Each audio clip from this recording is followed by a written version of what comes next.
thank you, everybody. If you could grab a seat, we'll get going. Thank you. Firstly, a couple of admin points. Michael's told us that there aren't any planned fire alarms. If there is one, it probably needs trouble.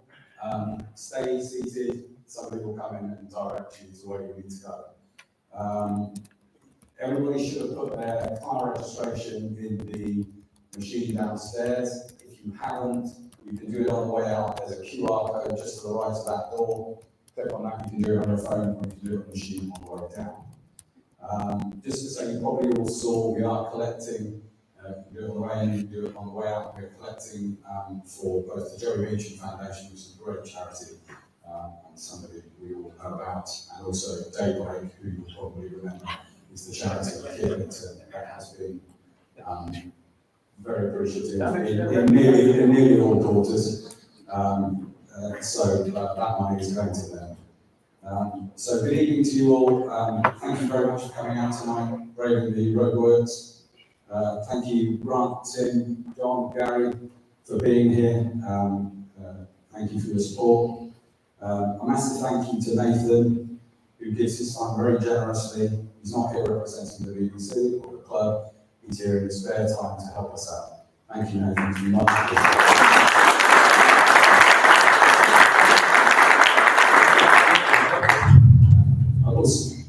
I'd also like to thank Michael Doyle and his team for moving a few things around to accommodate us here. It really has made life easier, and as much as we were looking forward to spending some more time in Kidlington, we'll leave that to the future.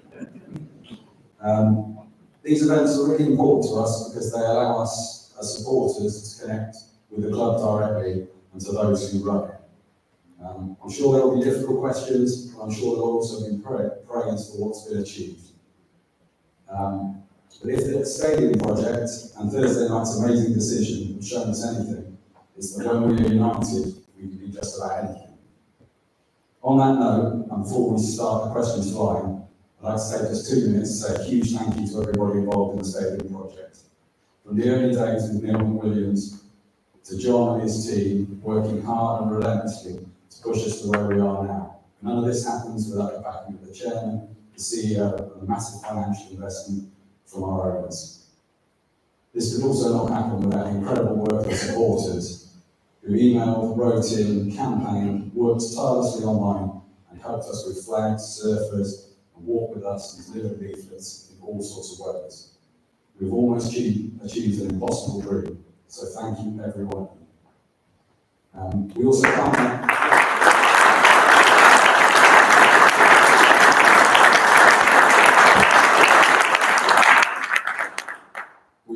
mention Thursday night without singling out one man who spoke really well. Sorry, Tim, your speech was good. Our lifelong supporter did come and steal the show. So, Rowley, we saw you after the meeting. I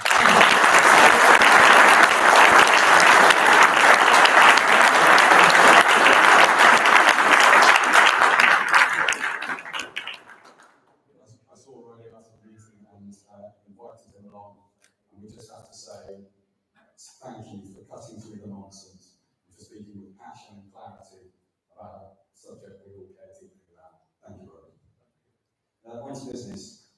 As Gary is here, we'll divide up the start a little bit between on-field and off-field. Nathan will be in charge of all that. He'll read some of the questions that have been sent in, and then we'll pass it over to you. If you put your hands up, I'll come to you. Please be patient and try to get to everybody.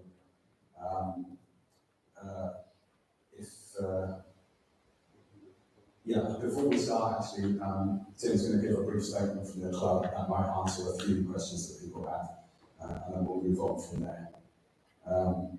If you try to be brief with your questions as possible, I know a lot of people have a lot of things to say, we'll try to get to everybody. We're looking to wind up at 9 o'clock and no later, so please bear that in mind when you have your questions ready. Thank you, and over to Nathan.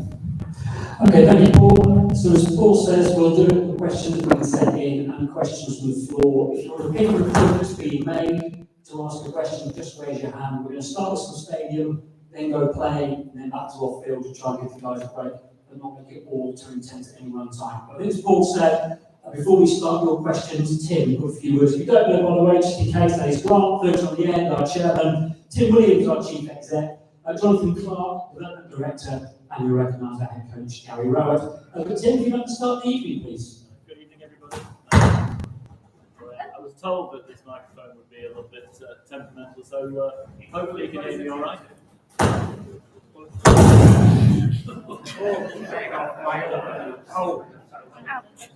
Can you hear me all right now? No. I think you've killed it. Try again. Is that better? Yes, it is. Excellent. I'm going to have to kind of like lean in, which is not great for reading. Good evening, anyway, and good to see you all, and actually good to see so many familiar faces. We've done a few of these, and I see an awful lot of people around, so it's great to see you all. And thank you for inviting us this evening. It's always an important day in the calendar for us to come and speak formally to you, and in this setting. Of course, we do welcome the more informal chats that we have, and there's many of you here who have had many informal chats with, whether it's outside the stadium on a match day, the training ground, or just out and about. But events like this, as Paul said, are a critical and important part of our engagement with you. I want to extend the thanks that Paul raised to Michael Bowen and the team at the Kassam for hosting us tonight. And whilst thanks are in order, our holding these events at a new stadium just got a little closer last week, but more of that later. I'd also like to thank Paul and the wider team at Oxford for putting tonight together. I know it's not easy to get everybody in the same room at the same time, but these events literally do not happen without you guys. So thank you very much for doing this. And now on with the show. From me, I'd like to welcome our chairman, Grant Ferguson. I'd like to welcome Gary, our head coach, and obviously John Clark to the panel this evening.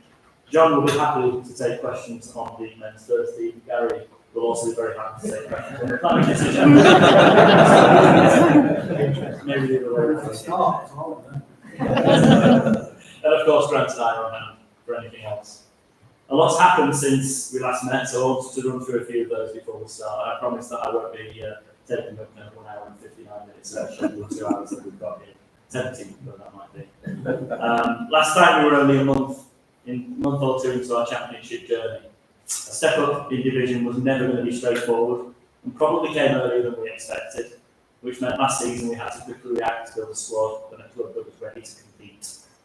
We were delighted with last season's achievements, but staying up means that task does not get any easier. Building a strong platform takes effort and time, and we're doing everything we can to make the whole football club achieve, not just for this season, but for many, many years to come. This summer, we've added many quality players already in what's been the club's largest investment in history on the pitch. And whilst we haven't seen all of those players yet, our recruitment team, headed by Ed Waldron, have identified professionals who we believe will improve and strengthen our starting 11. We will continue to push and find the right players in this window and beyond. But obviously, everybody always wants more from us, from you guys, to Gary, but that always has to be balanced by the constant need to invest in the club off the pitch. With the stadium and many other areas needing attention to future-proof our club, we're investing record levels in the playing department, and we will continue to do so alongside the crucial off-pitch areas. As you all know, Gary became our head coach for the men's first team last December. Bringing somebody of Gary's quality and experience brought the whole club a renewed sense of confidence, not least as a reflection of how far we had come as a club in a short space of time to be able to track somebody of his calibre. He made an impact straight away across the team and the training ground. His experience in the championship is always something that we draw on both now and for into the future. But I won't say too much more on this. I'm sure you'll have your own questions for Gary when the time arises tonight. But the improvements we're making are not just on the men's first team. Our owners have shown a commitment to continue to strengthen the club and push us into a new space and a new era. We are now a championship club, building a championship environment with significant money invested across all areas. We are committed to making all of our teams the best we possibly can, which is why we've made these investments in the women's and the academy over the summer. The women's side moved to a 3-day per week hybrid professional model, increasing our ability and desire to push for WSL2 level. In the academy, Stevie Kinneborough has overseen heavy recruitment to bring the club close to a Category 2 academy as possible and create more stars and create more value for the future. And And while we want to put more funds on the pitch, as I said, we have to balance this with the huge commitment needed for the new stadium. Already our owners have invested almost £10 million just to get to the planning stage. Our aim is about building a club from top to bottom that is truly championship level, and we've still so much work to do to get there, but over time, we're narrowing that gap. Turning to infrastructure, something that's been a huge part of our lives for the past few years. After an incredibly difficult period when flooding wiped out the training ground, we have now completed the major renovation work, providing a much improved facility than we have had at any point, bringing this facility closer to the professional standard we are aiming for, with a new gym, pitches, office space for all three of our teams. And we've made improvements in our nutrition with the bringing in of new performance chefs who are taking that to a completely different level than we've ever had before. I don't need to tell anyone about the planning decision last week. I'm sure you'll all have many questions, hence John being here. But this decision has been years in the making and represents a massive step forward for the club. And rather than go into detail, I just want to pay tribute to everyone who has been a part of that project for many years. But most of all, I want to thank our ownership, who have put near £10 million of funding into this project just to get it to this stage. I would like to thank Cherwell District Council for making absolutely the right decision, and to thank the gentleman sitting to my right here, John Clark, without whom this would definitely not have happened. Thank you, John.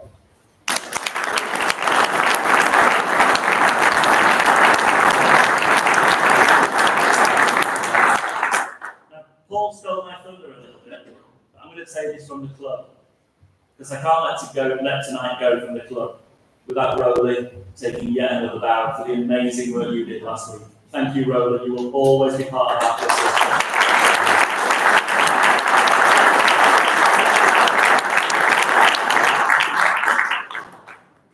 This project now goes into a very different phase, and in 3 years' time, we expect to be moving into a brand new stadium. The next 3 years are going to be testing for us all. Large capital projects take a valuable resource and huge amounts of time, and it's imperative that we get the right people on board who can turn a positive planning decision into a reality for everybody. We have had headwinds over the past year. We've had some tough times. We've not got everything right.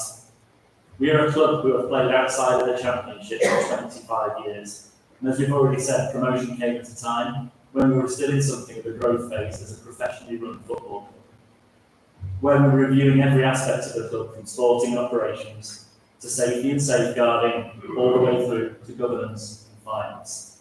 And we will continue with that growth, and we will continue to see headwinds, and we will continue to get better. Over the last 12 months, we've made sure that the community of Oxford can feel their club. Across the season, we saw school children join our team photo. We visited homeless shelters, and we launched our suicide prevention initiative, which won 2 awards at the Football Business Awards this year. While we focus on football and stadium, we make sure that we continue to positively impact the lives of people we touch, and we are extremely proud of the efforts of everybody. And I want to also extend that thanks to Oxford United and the community, who do so much incredible work around the community of Oxford, so thank you very much. The entire club is building and growing at an exponential rate. Our stadium situation does mean that we miss out on a lot of revenue areas. And that impacts on our playing budget, but we do not stand still. Our most recent financial results showcase record revenues for the 23-24 season, and this has only continued with the outstanding work that we've done recently and the brilliant release of our free kits this season, seeing home and away kits hit record revenues for Oxford's history. So again, thank you to the commercial team who have achieved some great things there. With you all, we're creating something great here. I'm continually proud to lead this club into another season, and I never take for granted what we have. I never take for granted the hard work of every single member of the club, and never take for granted the incredible support, and in many cases, the incredible sacrifices many of you make for this club. So finally to you, our supporters, and last but very much by no means least. Your voice as supporters has always been vital. And this year we'll see yet another step forward in that commitment to our meaningful engagement with the launch of the Fan Advisory Board. We believe this structure represents best practice and will be a vital forum for discussion and collaboration in the months and years ahead, especially when we have the stadium and all the developments that are going on. We want you to feel as much a part of that as we are. I look forward to the first meeting of the FAD, and I'm sure we can achieve great things together. Thank you to each and every one of you who supports this club, following us around the country week in, week out, supporting us in victory and pushing us when we don't quite get there. We're only here because of you. So thank you. And now, over to you.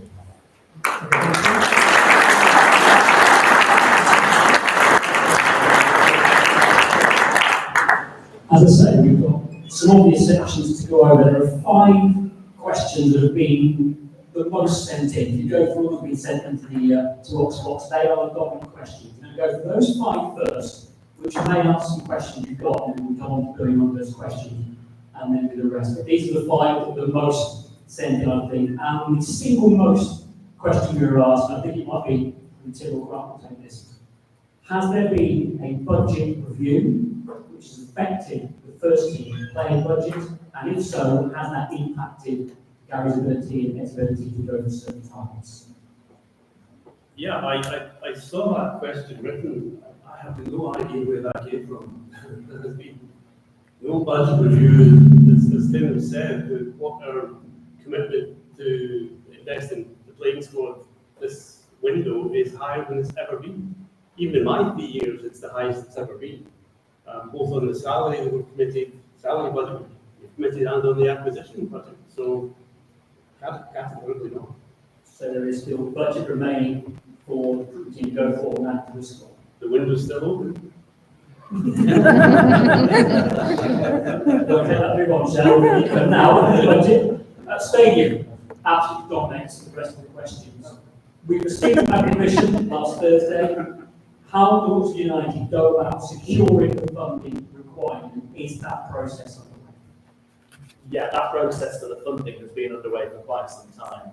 The difficulty you have with trying to get funding pre-planning permission is that everybody wants to know if you're going to get planning permission.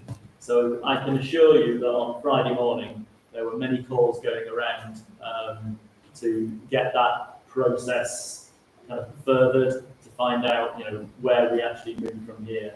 But what I can say is that there's an enormous amount of interest. Everybody wants to invest in a capital project like this. I mean, on my way to Banbury last Thursday, I actually received a call from somebody who was representing somebody who wanted to invest in the stadium. So that the funding isn't in place because it would never be in place pre-planning, but we are mobilising right now to make that happen.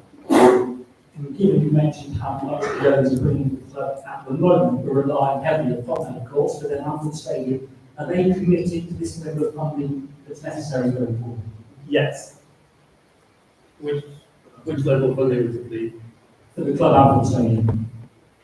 Yeah, so it is, I think Tim again said that the shareholding group were putting 10 million. I hope they're smart enough to put 10 million into a project they're not committed to.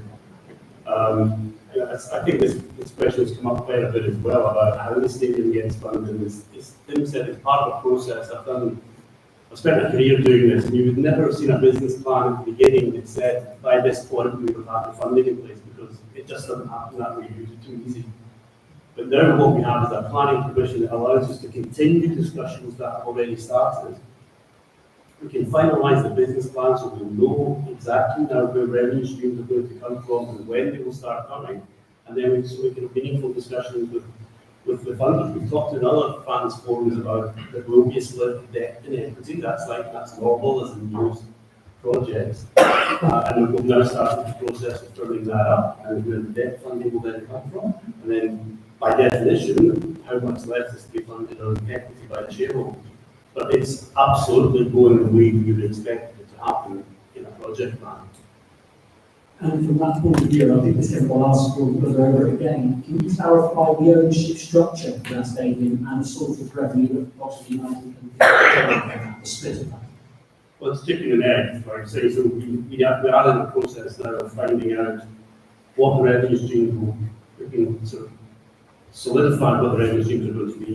Then we talk about funding. There will be a debt component of that. The debt, the providers of debt, which is normal. they will have required a particular structure, because some of the revenue they might want to bring fence in order to service the debt. Again, that's all perfectly normal project financing. So the actual owner of the bricks and mortar will depend on how we end up funding the state, funding the actual build. What is absolutely categorically clear in the land lease with Oxfordshire County Council is that the only use for that land is to build a stadium in which Oxford United will play for 250 years. So the legal structuring will follow largely how the project is funded, but Oxford United's right to that stadium, the right to use that stadium and get the economic benefit of it is unquestionable. And just to wrap up this short set of questions, final answers, when do we expect to see hard hats on? When the shovels hit the ground? And are you confident, John, that gives Oxford United time to build that stadium before they have to be over the South? Yes, please. To do a quick round.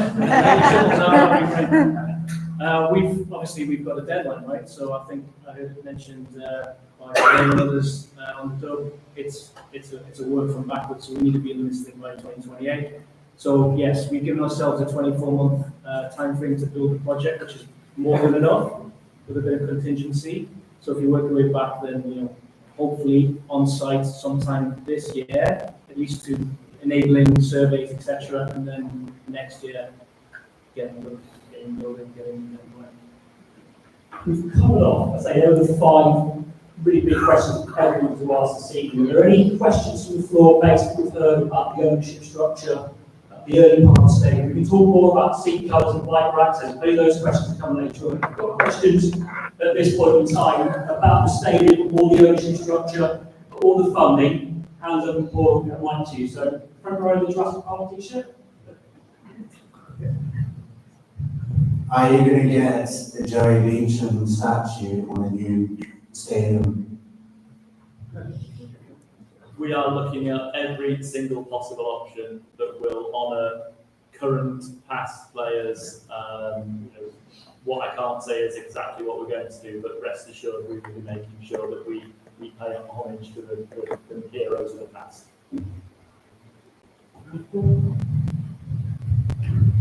Hello, Martin Evans.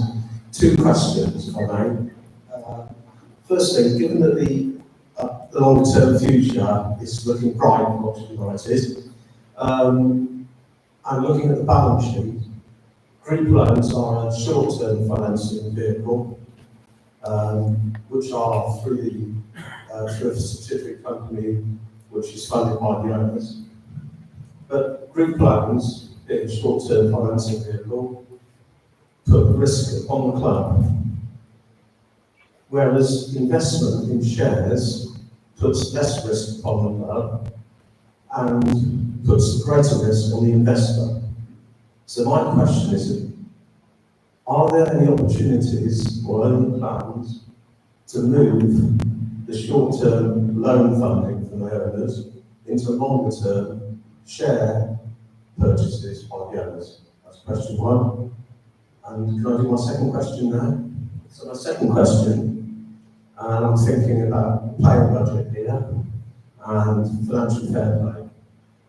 Absolutely delighted that we've got this far in planning, and assuming it goes all the way and we get planning, that gives us the opportunity to capitalise development costs under section under FRS 102. I know that we've had to put those to the P&L at the moment, but are there plans to capitalise development costs under FRS 102, which would release more money, make us more profitable, and then that would help the playing budget?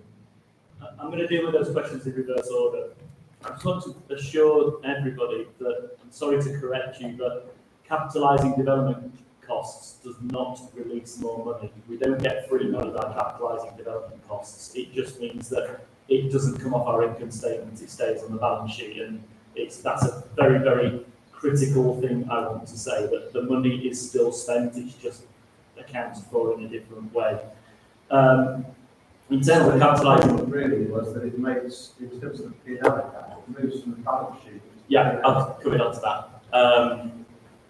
So the second point on FRS 102, for those of you who are familiar with FRS 102, hands up. But FRS 102 basically says that any costs that we spend on the stadium don't come off our income statement, don't come off what's called the P&L account, they stay on the balance sheet.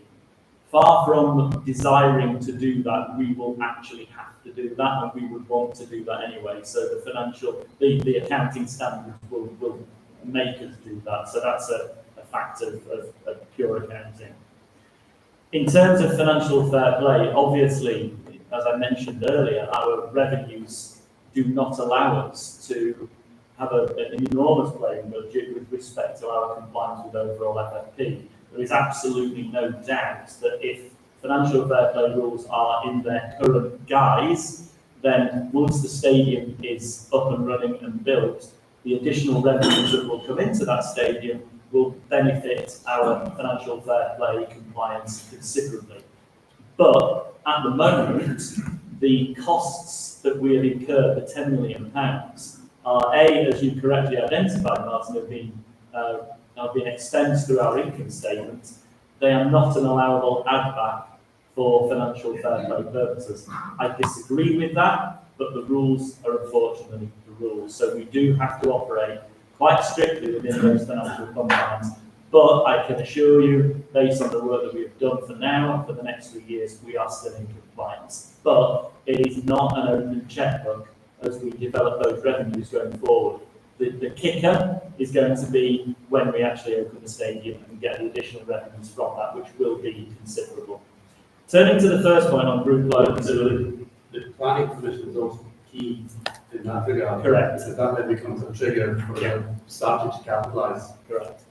The interpretation of the accounting standard is that until you have one of the indicators of a project is having the planning permission. And so now with the planning permission, one of the side benefits is that we can start capitalising the property development. So just turning to the first point on group loans balance sheet. So I'm not going to sit here and talk about the loans on the balance sheet opposite what our shareholders' positions are in a completely different country, a different legal jurisdiction, and a different tax jurisdiction.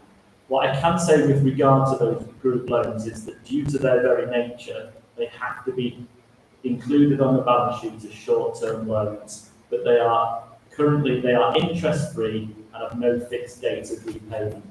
That is exactly the reason why we have to include them on the balance sheet as short-term loans. However, there is no possibility that those loans are going to be paid back, at any time into the future. Therefore, the risk is no different as to those loans being capitalised as equity. There is a concept within football, love it or loathe it, of the soft loan, which is effectively the shareholder loan that stays on the balance sheet. So you will never see an interest charge going through our P&L account, which is cash interest going to our shareholders. Will our shareholders capitalise those loans in future into equity? They may do. If the football regulations provide that has to happen, then they will do. But what I can't do is say why there is a specific reason. There could be many, many reasons from overseas jurisdictions, generally tax, which will mean that they stay on as soft loans. But I want to reassure you that they are no more risky than those being included as equity. I think it's very, very normal in football, also thinking of many clubs, if not most clubs, balance sheet. It's the regular way that the shareholders put in their money. When we talk to the shareholders about what their investment has been, they don't talk about the short-term loans, they talk about the total amount they put in, some of which is encapsulated in the equity, and most of which is encapsulated in the loans. But I do understand why you asked the question. I understand why it looks like an eye-watering amount of money, and I hope that's reassuring. Thank you. I understand the answer. I still feel that a share is an investment which benefits the club more than the investor. It's an opinion. Yeah, thank you for I understand. I think the truth of the matter is that's for the investor to decide. We can't really enforce it on them if that's not how they want to hold their investment. What may happen is, Tim says, if financial fair play regulations change, we might be required to convert some or all of that into equity. Or as we start funding the project, some of the lenders to the project, the stadium project, they might require that we increase the capital base, in which case those short-term loans will be converted into equity. Yeah. Question is, to John really, when do you expect to hear back from the Secretary of State, and are you worried about the judicial review? Not so for everyone to fall asleep, to be honest. So the referral from CDC went to Secretary of State on Monday, so they didn't hang about. And they have 21 days, so I believe that's the 7th, which is a Sunday, if I'm not mistaken. So we should hear either Friday or Monday before after that on the Secretary of State's decision. You'll have noted the likes of Annalise Dodds and others have written in as of week to ask that it's not pulled in, and we wait with bated breath on that decision. In terms of the JR, I suppose the short answer is yes. It is a risk. I was on a call only this morning with our legal team to discuss ways of mitigating those risks and how we handle things, but frankly speaking, there is a 6-week deadline from the day that the decision is ratified. 6-week deadline from the day the decision is ratified, at which point during that time there is the potential that a JO is filed, and we'll be ready to deal with that if that happens. I think that, John, you were explaining to me in my ignorance that the judicial review is actually about the process that has been followed, not whether the decision is right or wrong, it's whether the process has been followed. But we have played this, John and his team and our consultants and advisors have played this absolutely with a straight bat. And trust me, I know from personal experience, General District Council have been all over this. So I am very confident that the absolute due process has been followed, and that will withstand any challenge.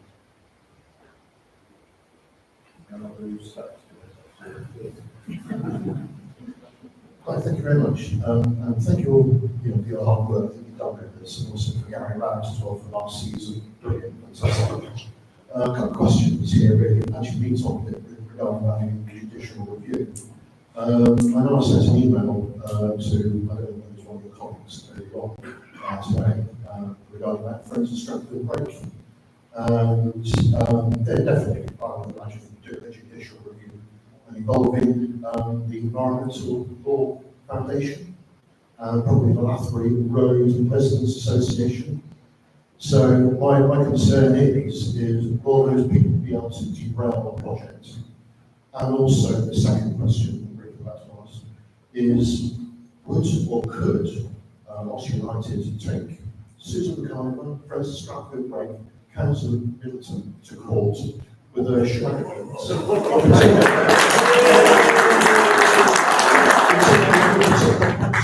behaviour regarding about the charity, including also the alleged Amarillo record that features Jimmy Simon in it?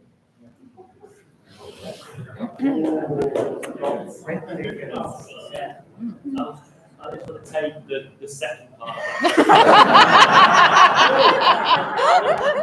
Before I pass on to John. I think with regards to any legal action against our detractors, we have followed the most rigorous process to get things right. How other people behave is not of our concern.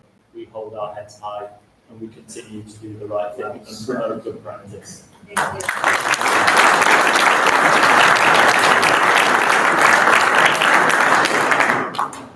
I mean, I think that answers both questions really. I think hopefully you've seen over the last few months how we've had to react to things that have found their way into the public domain.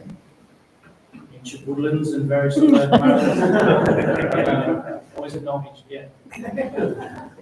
I think we remain calm, we remain professional, we remain respectful, and I think Tim said it after the decision.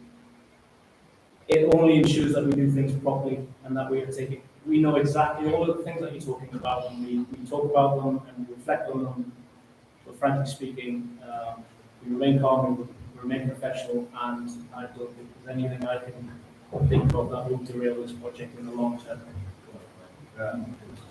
Look, I've sat in this project now for years. I don't think ever once would we said, how do we deal with those guys? Because it's not what our job is. Our focus is doing what is right.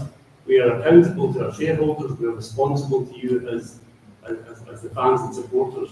What they do, that's really up to them. You know, if they had a right cause, if they had a valid argument, then they would have won the discussion. So I think that's the end of it. I wouldn't see us, I don't want to take them to court and,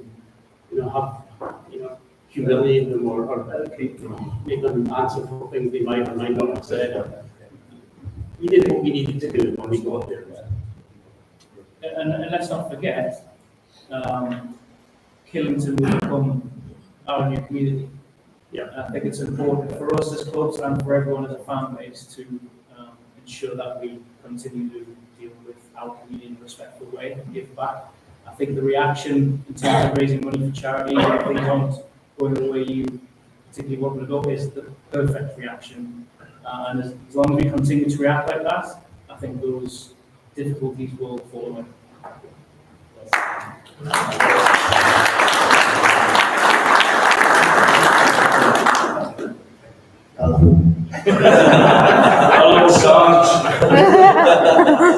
Here we are, third fans forward down the road. Communication ain't got that much better, has it? Yeah, about the 15-minute fans forward, as promised, on Radio Oxford. There's quite a few other avenues of communication that, despite promises, haven't really improved. We're going to see improvement from now. Now we've got planning permission. I'm struggling with this one actually, Sarge. Okay. Because The website. we've got, and look, I'm not going to kind of, go down the list of things we've done. Okay. So I think we've had John, me, Gary, Grant. That's not that Gary Grant, isn't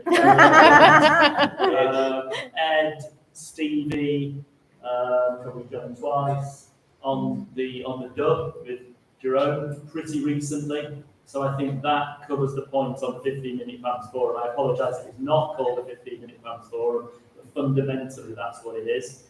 I think the establishment of the fan advisory board is a significant step into engagement and communication. I think we've had countless updates, we've had countless communication from the club. Look, I've said this, I don't know how many times. You can never please all the people all the time.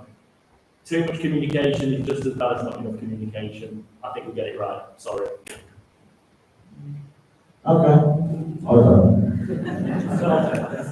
There is a whole section here on communication down one here, so we can go back there if you've got more points. It goes about the stadium right now. I'll just park if we can for a second, because I'm very aware that Gary's phone, even with the ring with a new side, and also team needs to be read. So,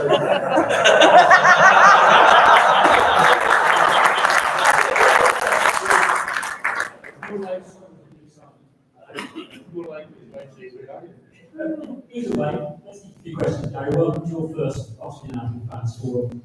Can you give us just a brief thing start to see for those who perhaps haven't heard of your sort of idea about your aims for this season, both league and cup-wise? Yeah, I think firstly, I can only sort of share my thanks and the players, so I'm sure would echo that they were here and support last year, because that was a huge factor. We had some tough moments last season for the last sort of 25 games. We were back to the wall at times, there were a couple of times where I felt in, I felt this could be the result, get it, but maybe it's going to be tough.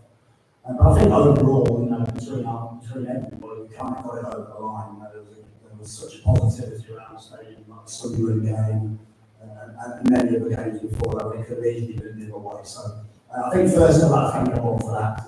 It's been amazing, the support so far, and positivity. I think this season was always one where you felt as though we needed to build in a way, we needed to try and improve in certain aspects. I think last season we started well. I'm going to talk about when I came in. we started well, and then there was a point where we needed to get results, and we had to do that a certain way to stay in the league. This year it was all a little bit about evolving, bringing players that we felt could help the team in different ways, the ability, athleticism, quality, all the things you want to improve the team with. We tried to bring some players in that, we didn't want to be perfect, but we try and move the team forward. Pre-season had some challenges, I think.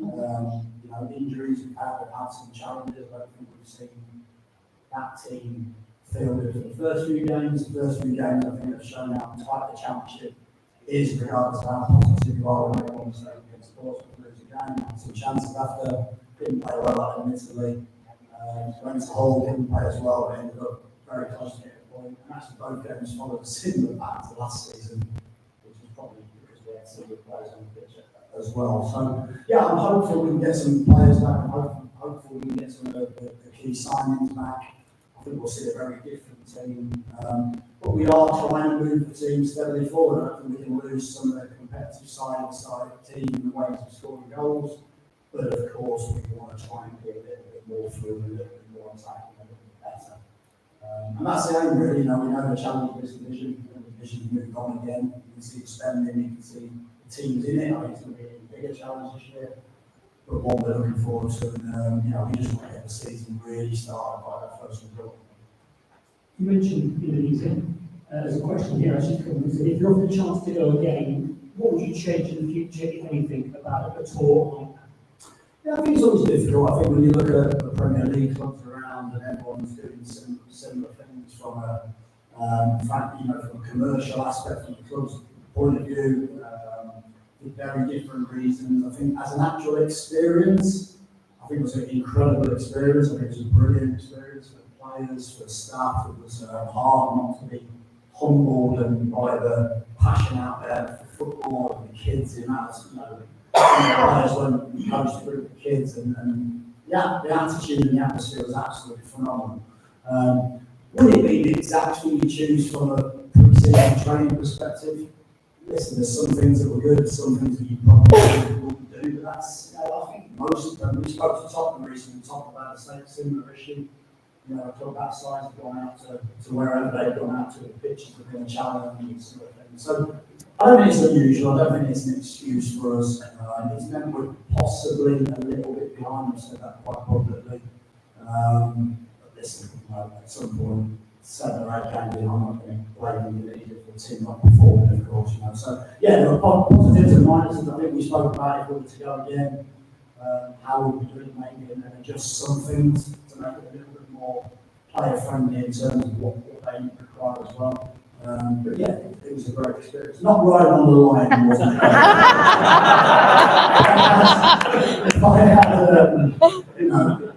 If everybody mentioned that to me, would offer me some form of finance. It's quite nice to be. My son went on safari afterwards and sent a picture of a lion, and I said, "That's not a lion, son." This is a lion. In the toilet. And so, yeah, quite embarrassing. Part of local culture, apparently, so I have to embrace it. Get it for Oxford United. Of course, this question came in, would you ride a lion again? What was being the easiest, you mentioned Tottenham, that took tours bigger clubs take. It was said by United, we're looking at top 30 club. And this question says, do you retain that ambition? And we heard off the numbers earlier on, the money people of the football club. Is it achievable with still small budgets at the on the field? Yeah, look, I think when Tim and Graham in the initial process of joining the club sort of shared that plan, I'm sure that plan wasn't straight away. I'm sure that was an ambition over a few years. And I think for me it was quite interesting because when I went to Birmingham the first time, I went to Millwall. The clubs were similar. Maybe we were a little bit less experienced at that level, hadn't experienced that as much as those clubs. But very quickly we managed to get 2 teams with not the biggest budgets, but competitive budgets into those sort of top half, top 10 positions, challenging for the playoffs. So I think it is achievable. I think the challenge is always you can't control what else happens. Some of those years, clubs were cutting back after COVID. this year feels a little bit like everybody's pushing the boundaries again, and that's just part of the competition. I think we've got to embrace that. We've got to try and be the best version of ourselves that we can be. And we've got to keep improving. You know, we have to improve our performances on the pitch, we've shown it so far this season. But I'm confident we will, and I'm confident over time there's certainly that capability. Because listen, I've not understood some of the plans, and I'm not really, understand the timescale. So it's exciting, even if someone who's been a little part of Oxford United for a small period of time to see what the potential of the future could look like. Of course, that helps with the team's flourishing in the championship. Got a couple of player-specific questions coming as well. One is around Tyler Goodrow, and this question says, I, personally, think he's better number 10, you're playing on the left. Where do you see his strongest position as he develops? Yeah, I think, again, this is always going to be opinion-based to a certain degree. I've obviously seen those players every day, but you guys have seen those players over a long period of time on the pitch. So I think Tyler certainly, where he is at the moment, is drifting in off the left into a central position. I certainly see him needing to get into those areas to impact the game as much as he can. Some games when you have a little bit more of the ball, some of the home games particularly, he's able to show that. We tried him out in Indonesia a few times in the 10 position. That's something we've looked at, can we get more involved in the game. And he's a player, of course, that also hasn't experienced much in the championship. So I'm sure last year for him will also give him a little indication of what's required, the level, how big the level is. There's a massive jump between League One and Championship. I'm sure you guys have seen that. And for him, it's also important that he steps up and experiences what he needs and does relevant things. And we've got to give him a platform to do that. He's certainly a talented young player. He's a player that the club obviously value very highly. And my job is to try and get the best out of any player at the moment. So yeah, I look forward to trying to do it. You also see Kieran Brown in that left centre half who addressed this quite perfectly. This question says, either Moore or Helen have really settled this season in that left centre half role. Is this something you think the right centre backs struggle with generally, or is that more an individual problem you have on the spot right now? Well, normally, the thing in football is always the same, which is always a bit weird. We have this conversation with the coach officer. It seems okay for two right-foot players to play one on the left, one on the right, but two left-foot players can't play one on the left, one on the right. So I don't know how it works. We do play other things. Which wrong team to pick. Yeah, no, I think that's certainly something that we felt in Brown. I think Brown had a tremendous he's been very, very consistent. I think regardless of, I think the other two players are excellent players, different qualities. When you put one of them on the left, which we tried both alternatively because we sensed that, that's not quite the natural feel for them. It allows them to maybe to utilise the fact that we haven't got a left foot that side. So I think we have lost a little bit of balance and it stopped us playing as much direct down that side. But we've got to find a solution. We've got to find a solution in house, or we've got to find a solution out in the market, or whatever that is. So like I said, both very good players. I think perhaps it would be fair to say at the moment both are still a little bit with that left side of balance. And I don't think that's a reflection of either of them. More with this Brown, he's a very good player. With that in mind, in an ideal world now, how many players do you bring in? And in the real world, how many do you get in that time? There's always a difference, isn't there? Yeah, if you ask a football manager, how many players? 10, 15, 20. How many big players do we get? I think joining the club, I think, you understand. Whenever you enter into discussions to come to a club, you always understand, roughly where the club are, you understand where they are in a journey of hopefully getting to there, but maybe having to do it in a certain way. I think the club have been very, very competitive. Around the team, everyone's worked incredibly hard to try and, in our own way, move the team forward as much and as quickly as we can.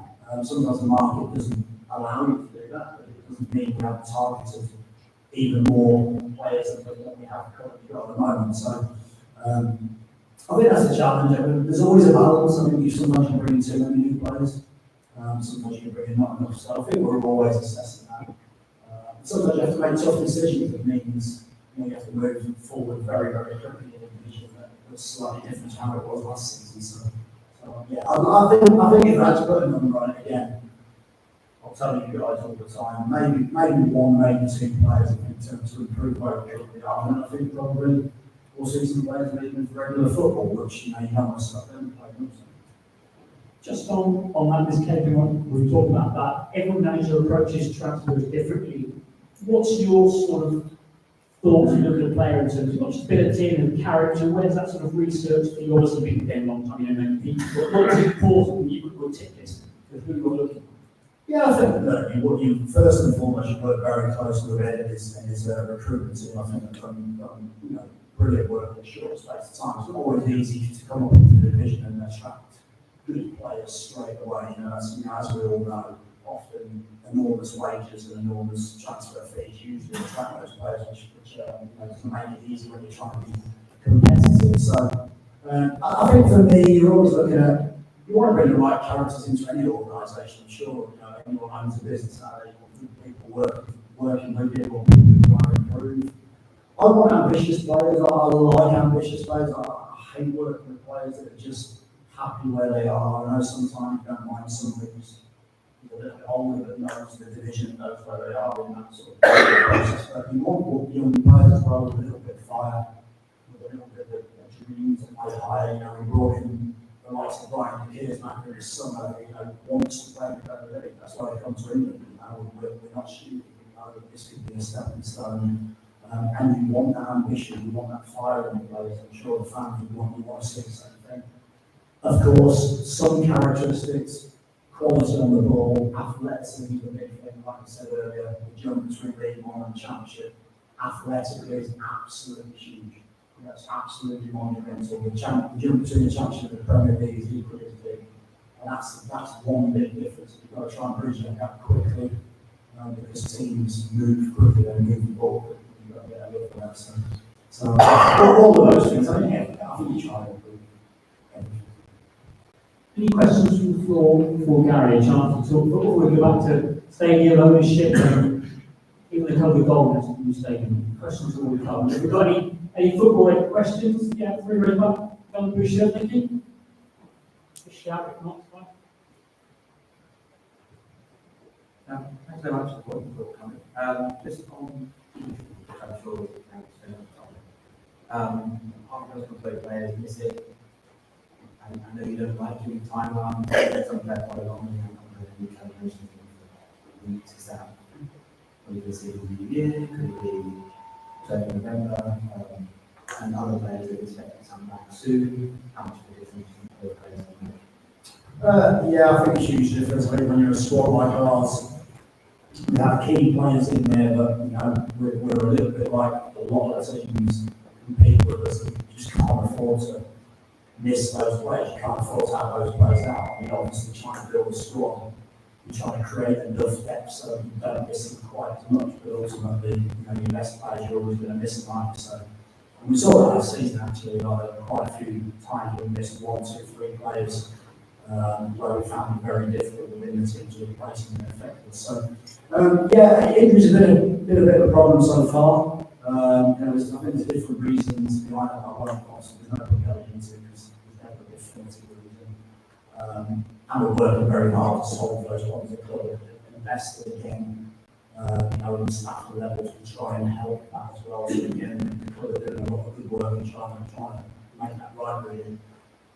In terms of timescales, I think the medical, from a legal perspective, I think nobody likes to give exact timescales because they don't come back in that time. Everyone wants to know why that is. Players don't really want injuries out there too much. I think really, hopefully, probably the easiest way to do it is, I would imagine Brian and Shelley would be not a million miles away from returning very soon. I think Luke Harris would be probably the next one off the rank. In the next couple of weeks. I think Brownie and Ola are probably a little bit longer away. I would imagine the next couple of international breaks you would see, and there's obviously a possibility that might be accelerated, but that's probably about as accurate as you can give yourself. Those two players are still a little bit away, and then obviously the likes of Brownie looking out a while. all summer, more or less, all summer, we came back for a little spell, so of course we have to be a little bit careful of how we return as well. So yeah, but as a manager, you want them back tomorrow because you want to put your best side out, and if you lose your best team, you can sometimes hold your hands up. But sometimes it's frustrating, but listen, that's my job to try and get a result regardless of which team's out there. I'll never make excuses for that. So just to follow up on that, on those big players, slightly longer term, is there a chance for a short-term loan perhaps to cover that? Or I think we're looking at different ways of trying to cover some of the gaps in the squad again. With myself, Ed, Tim, Grant, constant discussion in terms of how we can do that. We are trying to be as competitive as we can. Like I said, it's a tough market. Sometimes you can have a target that you've worked on, you've met, you've done all the diligence, you've agreed virtually everything, and at the last minute someone swoops in and offers more money and that target's gone. That's the reality of a competitive market that we're working in. We can always be blown out of the water by somebody who perhaps isn't as diligent as a club as we are, and so therefore, it's a challenge, but you've got to move on pretty quick, you've got to be pretty resilient, pretty thick-skinned, and just move on to the next one. So yeah, we will try. Yeah, I wasn't being facetious earlier, but I think will still be open. It literally is still open, and we will work till it's not. No promises. Sorry, any more based questions around with Gary? Thank you, James. Gary, I want to talk about kind of how you like to utilise more experienced members of your squad. Like, we look at last season, for example, those we can't expect them to Matt Phillips and Josh McKeck and Joe Bennett. We saw, especially with McKeck and Bennett, they started a match, they'd start to fade kind of within an hour. You mentioned kind of the attributes of players you'd like to see kind of with your signing. So, can you talk about how how your approach is, signing experienced members? Obviously, every manager would love a squad for a 22-year-old, but you need those experienced bodies to kind of cope with difficult situations and that. Should you talk about that for us? Yeah, I think the simple way of doing that is if you look into the market to get a 20-year-old that will improve our team straight away, and is an incredible asset for the club.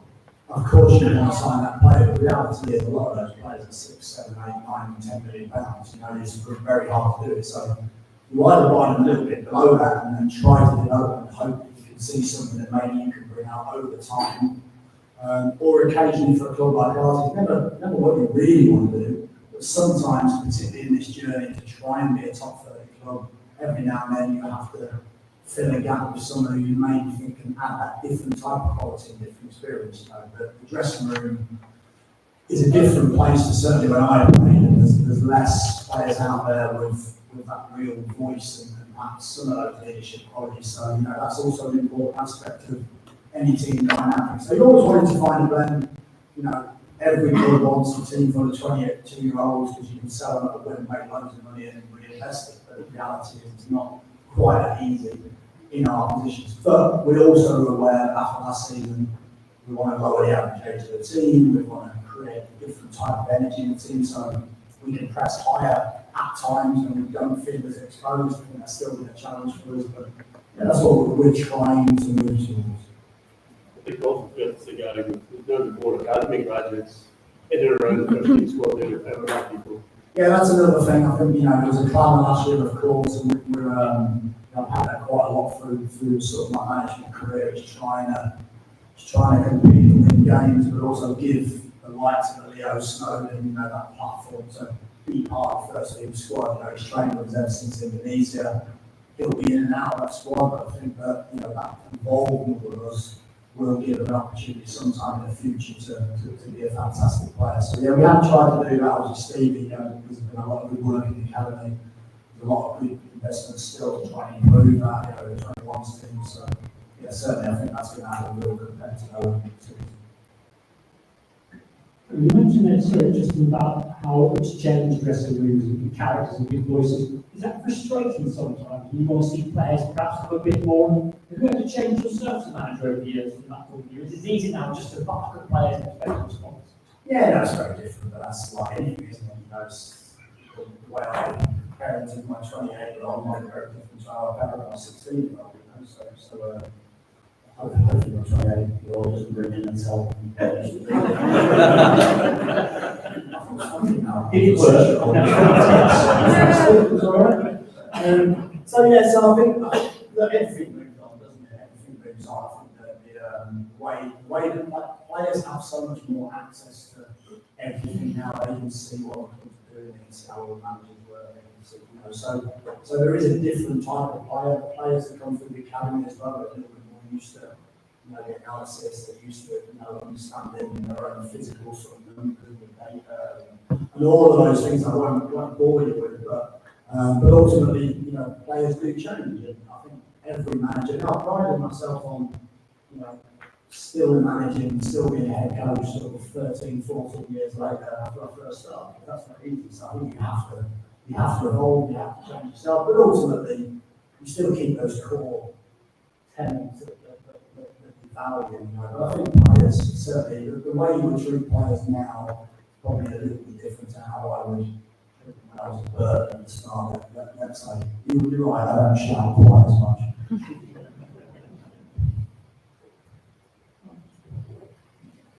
Why is it we never disclose length of contract or transfer fees paid?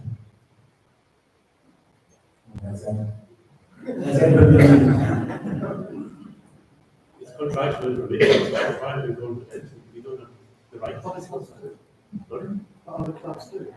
We've signed X on a 2.5-year contract. I suppose my question actually is almost like, well, why is it important? Because I think as fans, at the end of each season, perhaps when we're getting to March, April time, and we put ourselves in Gary's position, and we go, would I retain him, would I not? These are the conversations. I think it's in just about every football ground in every club, fans will have that conversation. I mean, I mean, on the basis of the transfer fees, I actually totally concur with Grant that I think that the transfer fee, club to club, is a private matter, and I think, frankly, if you look at our annual accounts, you can see the acquisitions. So that's kind of all in there. So you can kind of work it out from there. As regards contract length, I mean, you can pretty much assume that most players are coming to our club are on 2-year contract with possibly an option. I mean, that's pretty much a rule of thumb. So go by that really. I think it's, you know, It's always long term. Yeah, we as a club choose not to, other clubs choose to. It's a matter of choice. On the recruitment, could you ask Mr. Dembele, ask what to do?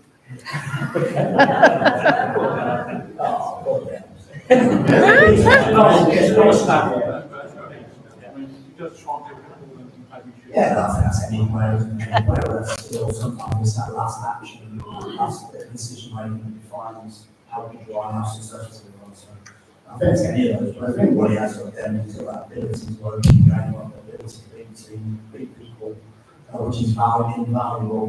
And like you said, something that we would work on doing is try to find the right passing at the right time, and also trying something to be a little bit more selfish at times as well. And I spoke to him last year before the end of the Cambridge who scored more goals. Maybe that's in his head, maybe I told him the wrong thing. You know, shoot. Trying to shoot all the time. And we'll Gary, front row again, and then fourth row. Can we get Kumar Ruth back? That's been really one He's the one who sent tomorrow.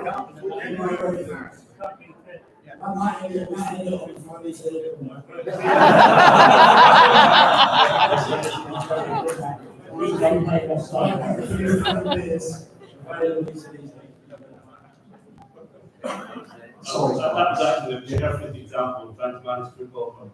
Can we get back? No.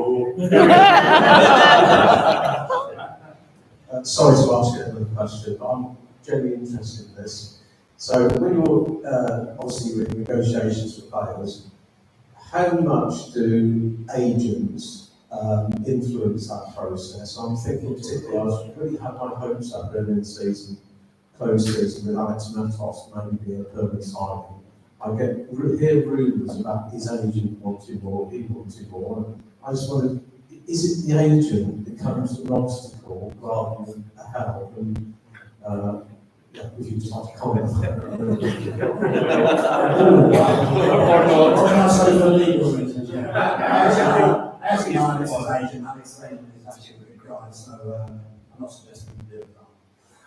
Yeah, no, I think every agent's job is not, to try and get their players to Oxford United, it's to try and get the best deal for the best club for the player's career. So I think the challenge you find a lot of the times are, it's a competitive market. We might be in for a player, we might do really well. There might be 5 other clubs saying, we're going to sign him, we just need to do X, and the reality is that the player might be 3rd or 4th on the list, and they just hold them because they know they can pay the X amount. So yeah, that's a challenge. It is a competitive market. Fortunately for me, Ed deals with most of the agents, so I don't have to worry too much about that.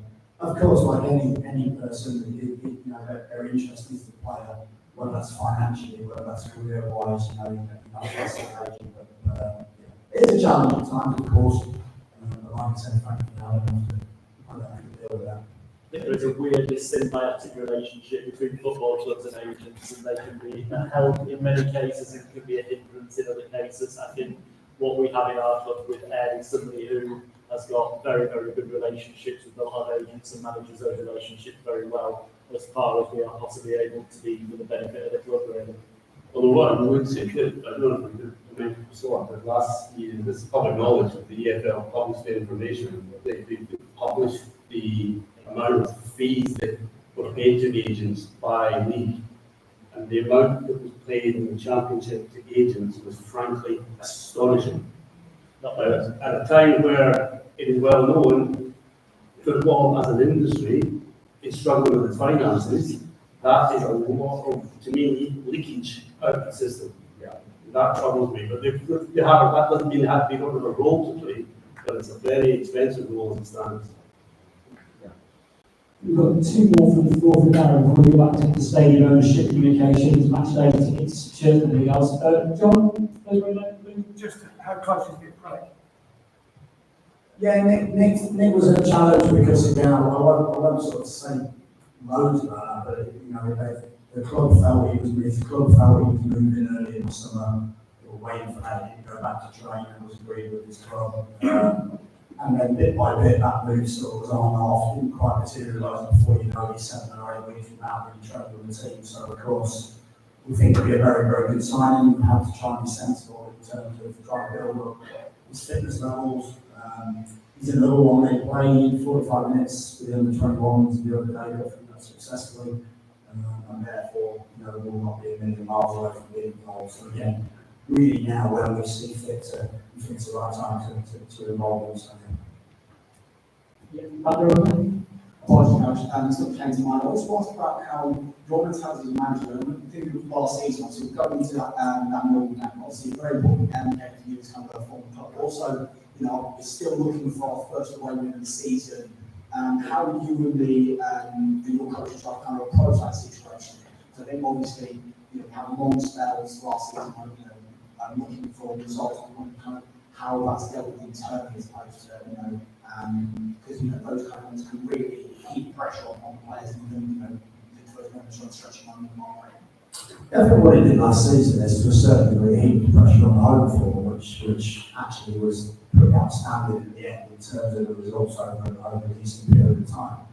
What we know this season is that might not be the case. You can never rely on winning nearly every game at home. So you want to be more consistency. There's different ways of trying to achieve that.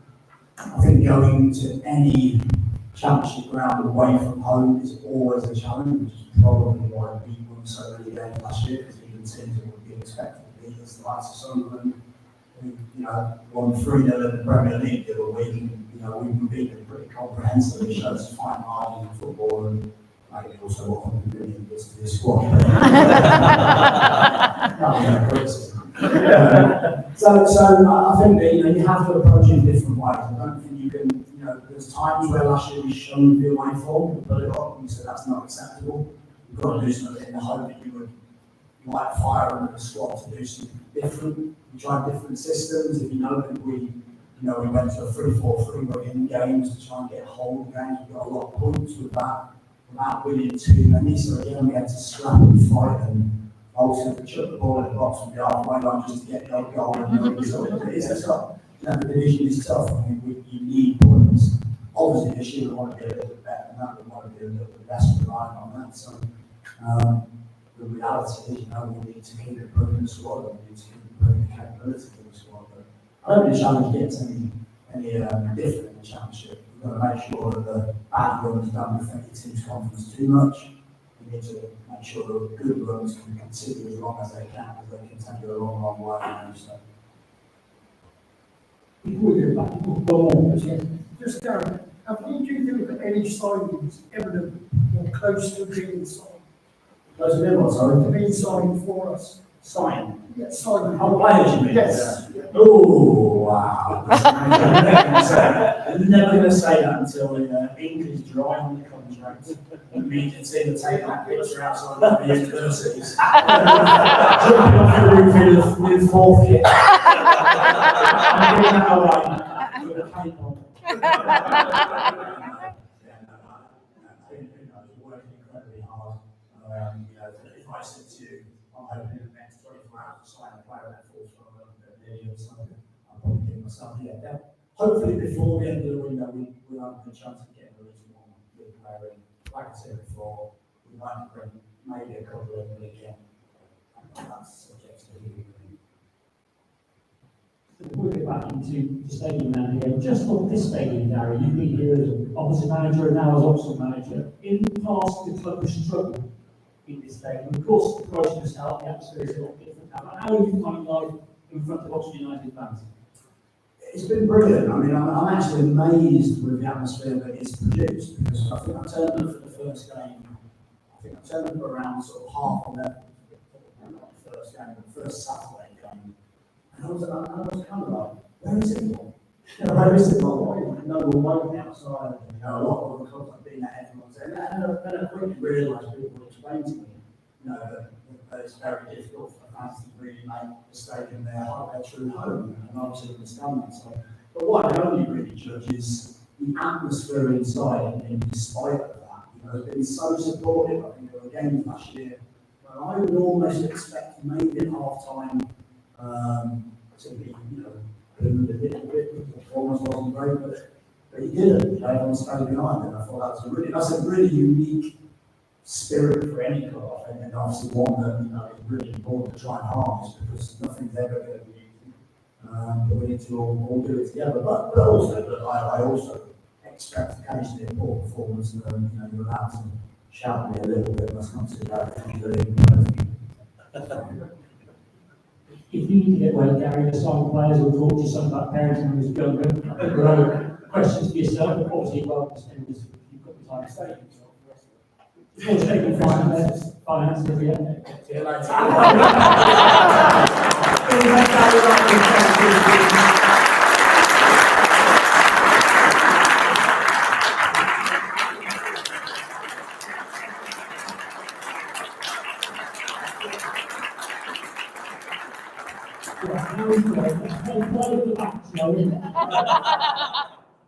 We're back to basically the business. There's a lot of stadium ownership questions to come back to, and to the bits and pieces.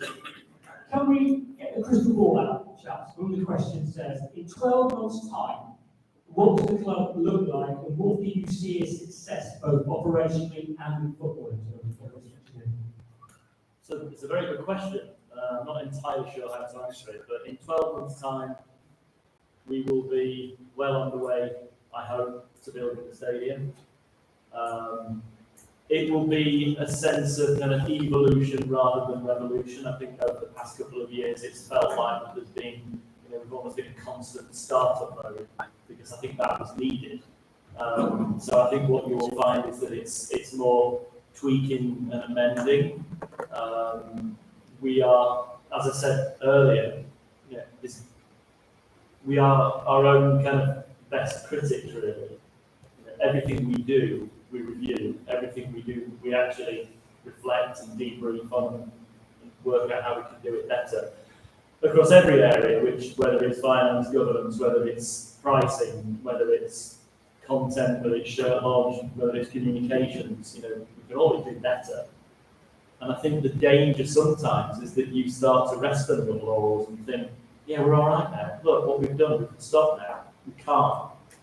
As Gary said, this is an immensely competitive league that we're in probably the most competitive football environment in the world. And that means if you stand still, you go back. So what this club looks like in 12 years' time is a stadium that's being, hopefully, we've got spades in the ground on the stadium, and we know exactly when that's going to be finished. We will have the right people in the right place, doing the right things, making the right progress. We will have a team on the pitch which is hopefully continuing to play competitive championship football, and that's where I want it to be, and we just continue to get better and better. And Grant? Yeah, I think we've come, and I think in my 3 years involved in the club, which my fourth year, we avoided relegation in the last day of the season. I don't take credit for this, it's just a measure of progress. We avoided relegation in the last day of the season. We got promoted to the championship the following season. We stayed in the championship last season. Believe me, well, you guys lived it as well. Staying in the championship to me was a much bigger deal than Wembley. Wembley will live with me for the rest of my life, but the sheer hard work that was in having to stay in the championship, I took more satisfaction from that than from Wembley. Can we keep going in this sort of exponential trajectory? I don't think we can, to be honest. To roll it slow, and we have spent a couple of years solidifying a position in the championship, yes, that's what I'd like to see us doing. I think the second half of last season, since Gary joined, we showed that we can be very, very competitive. But as Gary also said, my goodness, this is going to be a very, very, very competitive league this season. And so, I know somebody might say that the Times, I think, a couple of Saturdays ago, when the league was starting, our first game of the season, they carried an article where somebody created some sort of algorithm to rank all of the leagues in Europe. And the championship came out as the most competitive league in Europe. So it's not easy, it's fun, but it's hard work. And if we just keep making these incremental steps forward, we'll get to the right conclusion. I think just to finish on that, I think the one area where I think you will see, and I hope we will see, some reasonably strong development is in development, and that is, I want to see the women's team continue to grow. I want the women's team to continue with the professional hybrid model for that to grow, and that's an incredibly important part of what we do. And I want to make sure that our academy builds and builds and builds on the foundation that Stevie Kinniburn has created for it, so that we are then doing, as I said earlier, starting to create those future stars and the future value for the club. There is a question that actually is even further in time. I'm not sure you can answer, but I'll take it was asked, where do you see the club in 2035 in terms of the pyramid? Will the others still be involved in that? I'm not entirely sure there's an answer to that. Yes. I'll be looking for a line.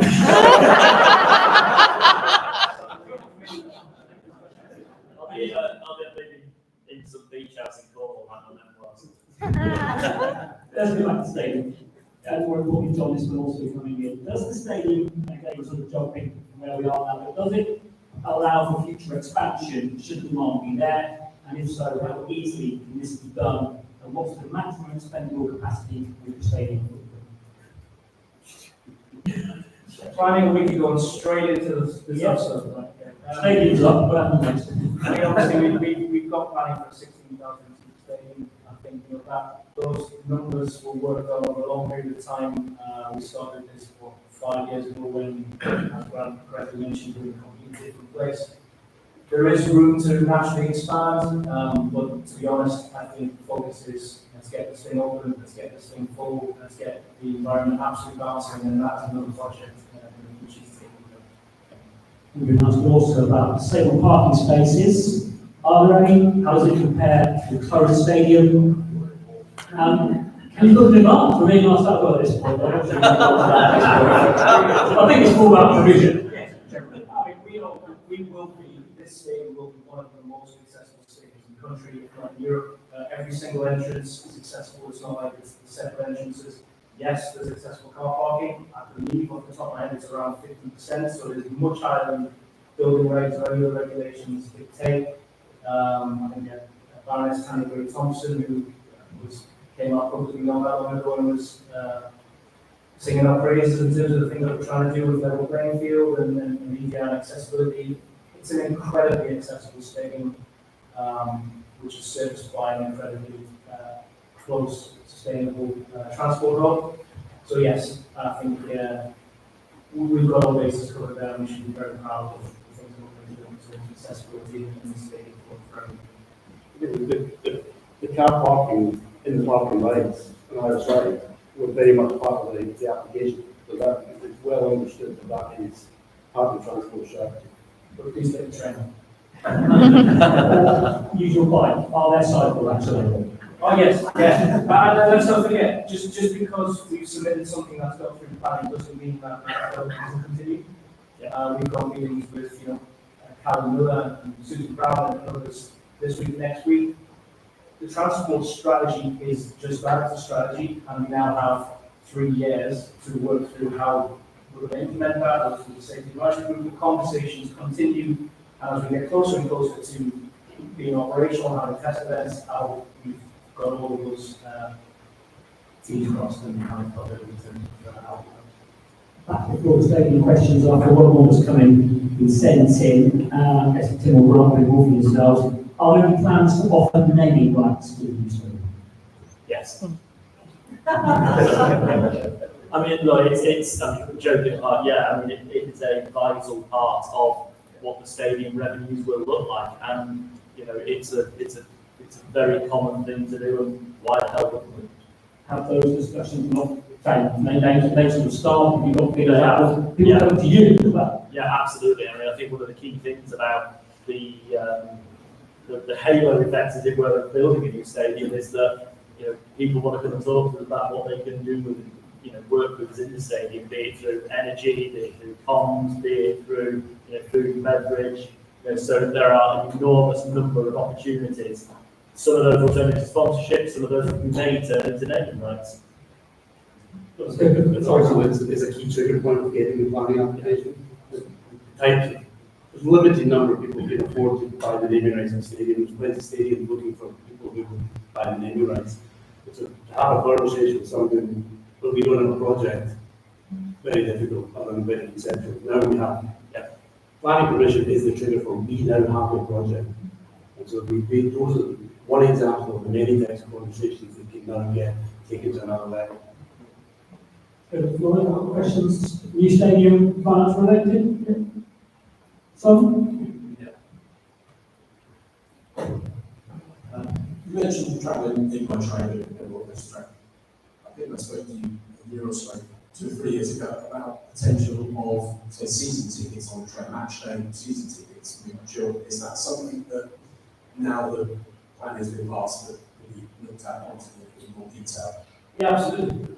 We've got a good relationship and network rail with Chiltern, with all the bus companies who are singing our praises in terms of the transport strategy that we're working with them to develop. Now that we've got planning, like Brad says, it unlocks these conversations to move on to the next stage. We lobbied the Department for Transport to ensure we could help children get the additional road stock they needed and the additional investment. I'm not saying we were a big part of that, but these big projects are taken into consideration when they put their strategies together. So yeah, we looked at all of this, and as the plan developed, we'll have further conversations on how we actually implement that and how this partnership works together. Who's doing all this now? It's obviously data cell, it's a lot of work. Surely it can't be one person now, is it? Surely there's more to come. You said you've got new responsibilities, so what happens next in terms of how you start that? And I think that this is all part of the discussions that we've got to have in terms of mobilising to make this happen. And I think, as I said, I know this from the experience of friends of mine, colleagues of mine who've built stadium, old New Harley, or whatever it's called, the people I know who built the FK Stadium. Building a stadium takes an enormous amount of resource, it takes an enormous amount of money. The problem that you can't do is kind of tool up with that resource before the planning decision, because you don't fundamentally know what's going to happen. We are going to have to spend the next 2 or 3 months understanding from our advisors, and we've got some brilliant advisors, a firm called Ridge, who are based over in Birmingham and Woodstock, and we will be sitting down with them to say, right, what does that tooling look like? it may be additional staff, it may be use of consultants, but rest assured that, you know, the conversations that we have talked about, we will go, you know, literally kind of line by line through that planning decision and the commitments that we've made to make sure we damn well make sure we make those commitments and do it and deliver it on time. I think, Just the 10 million that we've referenced, give or take, shareholders have spent, has largely been on an incredible project team of external advisors. As much as John would like it to be all to him, it doesn't quite all to him. absolutely not. I do believe with the expertise available, like internal is the way to go. There are people who will know this better than we will ever will. But we instead said we now need to look at what are the potential resources we need for a construction phase as opposed to a planning phase. I could sit here and rattle off 50 names of people who've been fundamentally wanted this project, made this project move forward the way it has. It's an incredibly brilliant team, incredibly quality. Is it very exciting, or is it a lot of pressure now? Because this feels like this is it, there's one shot. 30 odd years ago, this was in development, we thought was there, whatever reasons happened, we're now in for a new home. Does that make this project for you even more stressful, even more exciting? This is kind of the objective and the goal of where we wanted to be when Grant and I and John have been here longer than we have, but when we joined the club 3 years ago, this is the most exciting chapter, not just of Oxford United and my career at Oxford United, my career full stop. I literally cannot wait to get going. Yes, thank you. I'm an Oxford boy, but I currently live in Cambridgeshire, and so I travel up every home here with the students. And I want to start off by thanking you and Gary because it's worthwhile. Not all results go our way, but my first question relates to that. I've got a second question. Let's get the hard one out of the way first, so the elephant in the room. If we get relegated, what impact does that have on funding and the future plan? Secondly, I think this is almost, if not more important, which is going to be the home end. And because I really like where I'm sitting now in the upper south and looking just on the edge of the penalty area, and I want to make sure I can translate my seasons to a very similar position. I don't think the other person is quite happy where you are. So it sounds like a frivolous question, but these are the sort of things that I'm sure you will address even if that's. Well, it really isn't a frivolous question at all, actually, and I think it's actually an incredibly important feature in terms of what we're doing to design the stadium. And I think those kind of considerations have already and will be taken into account. I think the most important thing we can do as we move much further forward into the kind of more nuts and bolts design of the new stadium is make sure that every single supporter has a say. Nobody, we're not going to please everybody all the time. And I know from experience of people I know moving from Main Road to the Etihad, there are issues there, and it's going to be difficult. But we will try and accommodate all of those issues as we move forward with the stadium. That level of consultation with you is going to be a key feature of how we design that stadium in terms of the look, the feel, the atmosphere, the noise levels. Everything is going to be taken into account. All of those things have already started the discussion. We've already started the discussions. I think just the first one, I don't think from a stadium perspective nothing changes because we still need a stadium. And actually when we started the project, as I see the project, and I joined 3.5 years ago, we knew we needed a stadium at that point. We're playing in League One, and to be perfectly blunt about it, from a shareholder's perspective, the plan was to get the stadium project coming together and promotion into the championship, and the two ideally can come together, that you play championship football in the new stadium. The footballing side sort of got ahead of that, which we are extremely grateful for, and we'll keep working on improving that. But it's football, and anything can happen. And if for any reason, I think I've said this in other fans forums, if for any reason we end up back in League One, it doesn't change the ambition, it doesn't change the end game. It's it's a temporary step in the wrong direction, then we would and we go again. And the funding model that we have for this was originally predicated on League One football in any case. So, League One football was always kind of a couple of years ago the base case, and the upside case was Championship football. So, to answer the question from a funding perspective, it might take a bit longer, but it's exactly the same and it works. With any questions? With any questions in from the live feed, somebody's asking about will there be a digital tour of the ground that sort of follows on from people getting perspective on how things will be. And following on from that, how much will fans' opinions and input be able to shape some of the interior of what goes on and the look of what goes on in the new stadium? Digital, sort of the same idea when you see that kind of thing.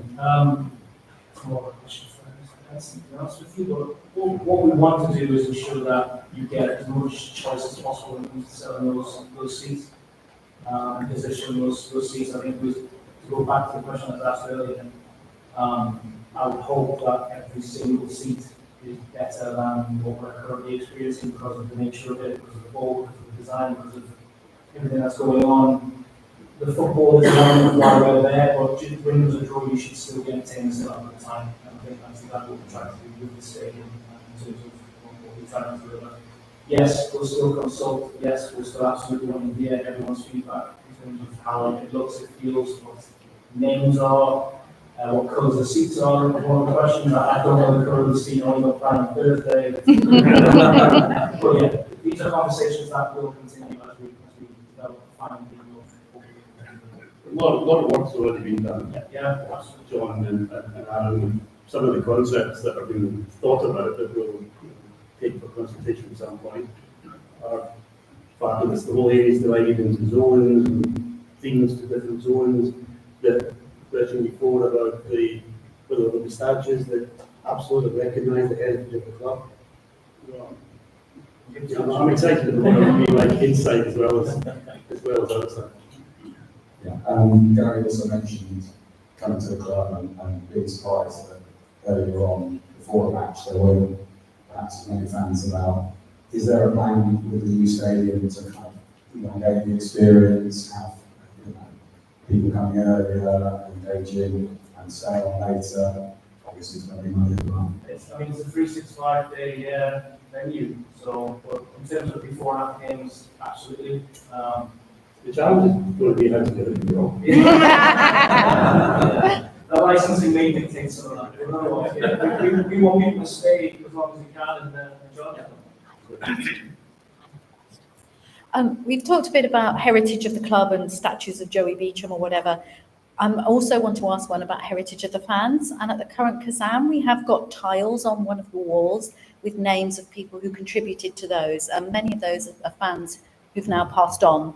And I wonder if there's any plans to take some of that in some capacity to the new stadium and recognise those individuals. The one thing I would say about, stuff like that, kind of points like that and comments like that is that I think what we could do is spend 2.5, 3 hours of this evening going through each individual example, and they are all perfectly brilliant examples. As you said, Joe Beecham statue. And there's also probably sort of things that you probably don't know about from 15 years ago or so that would be revealed. What I would suggest is that those comments come to the fan advisory board. And that's going to be a critical part of what that strategy will be to say, right, how do we actually develop this? How do we further this? How do we make these things happen? So I think, there's going to be a list as long as your arm about what we would like to do. We might not be able to do everything, but I think the listening of that and working with you guys to make that happen is going to be so important about the FAB.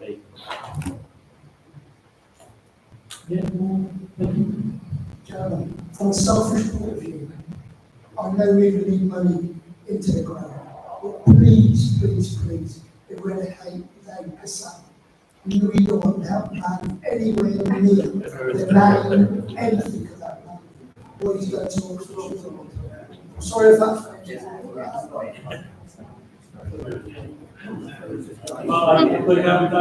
wouldn't say, I mean, I don't know this that you guys have, I wouldn't say in getting the 2-year extension that we desperately needed, he has been extremely useful and supportive of getting it done. And so I think that's how we recognise it.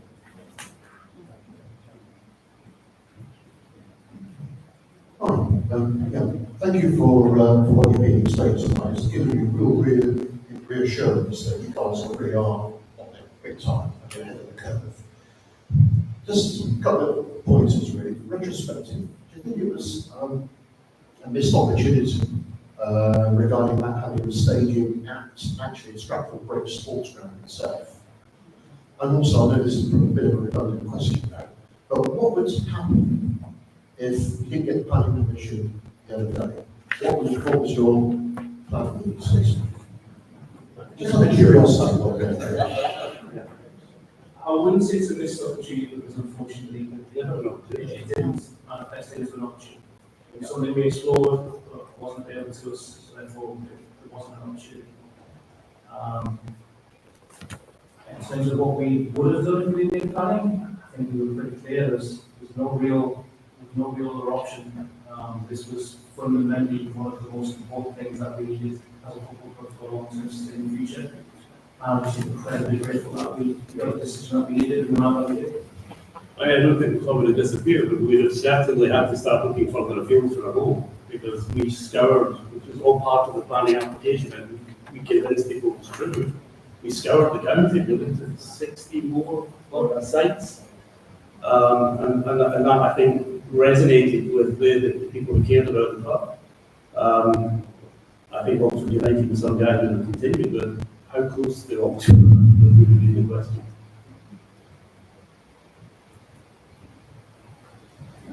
I hope you can see them on. Oxford United's a county team. We know it's not a city team. We've got myself and others who come from across other borders to be here. I suppose the question really is, you've got a motivated fan base across the country. We've all written in, we've all supported to get us to this point. What's our call to action? What can we do now? We all want to be involved in the next steps. What do you need us to do? I think somebody said the heart would be at the corner. I mean, actually, fan bases, when we're reflecting on the outcome of last Thursday, the support of the entire fan base and some individuals within it has actually been instrumental to the project. I just don't think we've got the same success without it. And that really, I think, was the hardest part. If we still meet headwinds, which might yet develop, I'm sure you'll be there for us, and we'll have discussions as to what you can do to help. But I think from that perspective, the hard bit is done, and now it's owning stuff like the contracts and getting things done as a stadium actually built within the time frame that they have. If you've got a construction company and you participate in a tender, then we're more than happy to have those discussions. I also think, just going back to what I said to Janine, is, again, I don't want to kind of bang on too much about the fan advisory board, but I will, and that is be a part of it. I think there is, we've got great support here from both Oxbox and OUSB, and then that will, kind of form part of the fan advisory group. So be a part of that.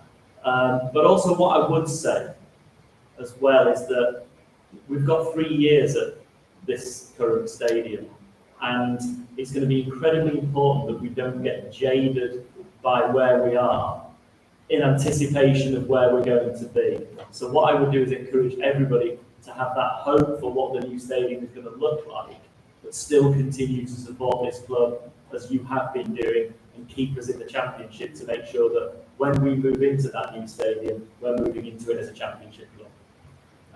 Just to add to that, the number of phone calls and discussions that I've had with many members of my consulting on the stadium project about some of the work that the fans have done, the dedication that's been put in, rolling on the day, but throughout this process in terms of writing in, lobbying, FOI requests, holding people to account. It is fundamental, and that shows what can be achieved when everyone goes in the right direction. The only thing and thank you for that, and the only thing is there are still people out there who are concerned about this move. We still have to and will be working with the Parish Council and the community that we're moving to.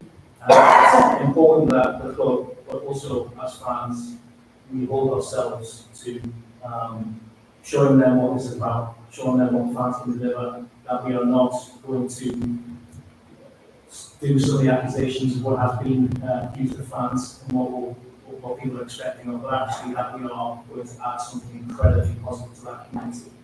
And I think it's a real opportunity for you to do that. So keep up the good work. I think that just to reiterate what Gary said, because lived through the 2 seasons before, the things are a bit more challenging. This support last season was unbelievable. And the team staying in the championship is just part of the whole overall project, staying on one side, football on the other side. The support to the team of the terraces last season was nothing short of outstanding. And I'd encourage you to keep that going for us along as hard as you can. What was the background, please? Hi guys, slight two-part question, one on the ground, one on commercial. On the ground, I went to Bristol City last year, dodgy result in the end, but just walking around the ground beforehand and afterwards, there's so much going on, lots of different things, all happening, families, more adult drinking areas, all that sort of thing. I think that's something we really should aspire to, which I'm sure you guys are doing so already. Also, happen to be wearing on their t-shirts, but there's some really good breweries locally, and this one's Loose Cannon and Abingdon, great brewery. I think I strongly advise looking at partnerships for this sort of thing where we can engage with local businesses. I'm sure it's something we're looking at already. But if we can get better quality of drinks in the grounds than we're getting here, it's going to go a long way to feeling like a home, just a place for guests in. Second point is just on the commercials. I was going to go a bit hard, if I'm honest, but I've been doing my research while I sat here, and it looks like it is just a big thing for football clubs. If I want to get myself a new shirt, and all the 3 shirts this season are great. If I want to get me, my 2.5-year-old, and my 1-year-old, the new kits, just the shirt for me, it's £144. We're talking about how exciting the future is. The pricing is ridiculous, if I'm honest. And it looks like it's not just us, it does look to be across the league, across the football world. But when we're talking so much about the future and trying to get kids into Oxford, because you're competing with some big names that aren't as local, I think the shirt pricing could be a real issue. It's great we are selling shirts, and you're talking about record numbers. I just feel we'll do more at this point in time, and the pricing is a concern for me. Because if I get kids kit, it might last 6 months for them. It might last 3 months. All I think to begin with is just please remember we live off the margin we make, not on the revenue, and the margin is not impressive. So it's a volume game. Yeah. We would like to sell more as much as possible because it's the margin that we live on. So there's a couple of points. If I can answer your question, so I'll talk about your Bristol experience. I too walked around Ashton Gate, probably at the same game, and was wowed by what they had, and I think I said exactly the same to Adam, who was there, that that's what we need to do, and that's exactly what we will do. We talk about creating this plaza around the stadium, we talk about the ability to create fan zones, but more importantly, your point is really well made on local businesses, and one of the key strategies in terms of how we are going to supply our F&B supplies, food and beverage supplies for the new stadium will be exactly as you said, which will be to look at local suppliers, using local staff, using local people to actually come and work in our hospitality areas and our concourses during match day. And again, using local beer suppliers. I mean, we already have a kind of partnership with Rich Rocks, I think, and we do some work with them, or we did last year. And that is a total part of how we are going to move forward with the stadium. Just turning to the commercials. It's a really, really difficult one, this. And I never take for granted how much a match day ticket costs, how much shirts cost, how much merchandise costs. There is a couple of kind of like competing issues here. I don't think we are actually out with most of the football clubs in terms of our overall pricing.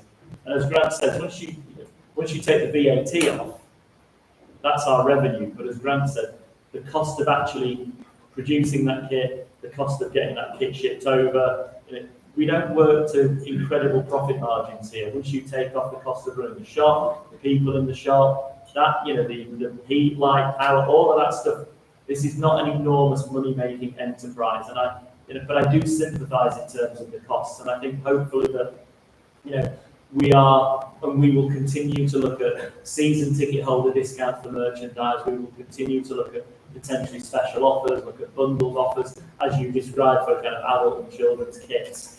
But the other part of that is that you said, and rightly, the 3 kits this year are absolutely fantastic. The designs are superb, the look and feel is fantastic, the quality is absolutely incredible. The ability for us to go and create those brilliant designs, to create that great fabric and have Macron produce such brilliant stuff for us is not cheap. They're not the most expensive in the market, but equally, if we were here producing, frankly, substandard kits that fell apart, I think you would also have cause for concern. So it's always a balancing act between quality and price and availability and price. It's never lost on us that to provide full adult kits for a family of 4, it's going to thick end of 218 quid or something like that. We are grateful for doing that, but as Grant said, it's the margin play, but we need to keep the quality up as well. We're into the last 12 minutes and not much additional time, I don't think, for this one. So just a few more questions for a very brief ones. We will say, watching the live stream, and got your question, apologies. Some of these questions have simply been answered in other questions as well, so thank you for that. There is one we should touch on. It's been rumoured the club is for sale. Is this true? No, the club is not for sale. Question marks and answer. With the roadworks on Renewable Road, can the club have anything that could mitigate the lost car parking spaces at the moment? Is that something you can do?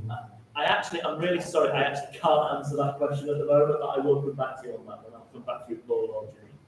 As a fan of the South Stand, I enjoy a cigarette at half time, but there's no smoking area like in the stands. Can you look at this? I sympathise with anybody who wants to have a cigarette at half time or wants to have a cigarette around the envelope of the stadium. I've got to say that I've balanced off by my desire to have a completely smoke-free area around the stadium, and fundamentally it's a fire risk, so I'm sorry. You're going to have to not smoke. There's smoking zones in the north and east. There's smoking zones put in the north and east stands at half time. Last one, and then we'll have the final minutes. See, we're doing you a favour by encouraging you not to stop. Then we'll take the last 10, anything else from the floor. Would the club consider posting brief updates when there's delays to major developments, such as OUFP, OTF subscriptions, for example, short notice explaining negotiations of international streaming rights are ongoing? It would be reassuring for us to all waiting for information. Can you repeat that question? Yes, sorry. Can you post brief updates when there's delays to major developments, such as OTV subscriptions? Oh, sorry. Yes, I will discuss that with the commercial department. And again, I'll follow up on that issue. Yeah, I can't answer that right now, but yes. Right. Anybody else who's got questions? If you can keep it short, we've got 10 minutes, but that will be answered. I will continue shortly. Yeah, just a quick one. You're saying about what fans can do. Would there be options for, say, like shares towards funding the stadium, new stadium rights, or the club, sort of in the future? It's something we could look at. I'm not necessarily, There are organisations that do this, and there are clubs that have done it for specific development projects. I know QPR have done it for their training ground. I think if you were to do it, it would have to be done in a very, very targeted, very specific way with very specific reasons to why you were doing it. I wouldn't rule it out in the future if it were something that fans would be willing to look at, but I would only do it for very specific projects. I mean, I'm probably getting more about it. Investing in football club is not for the faint of heart. So it would need to be the right type of instrument that is not going to expose fans to undue risk or undue complications. But there are clubs who have successful specific projects, and we'd like to think like an artificial playing field at some point, or a particular facility within the stadium that might be a phase 2 or phase 3, that we could think about a fan share issue or a fan bond. But it would need to be a relatively low risk instrument from the fans' perspective.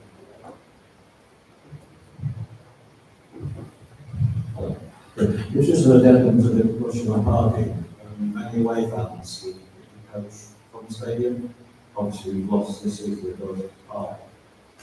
Just having to go through them. Could you possibly look at whether in fact away fans should actually park around on match days?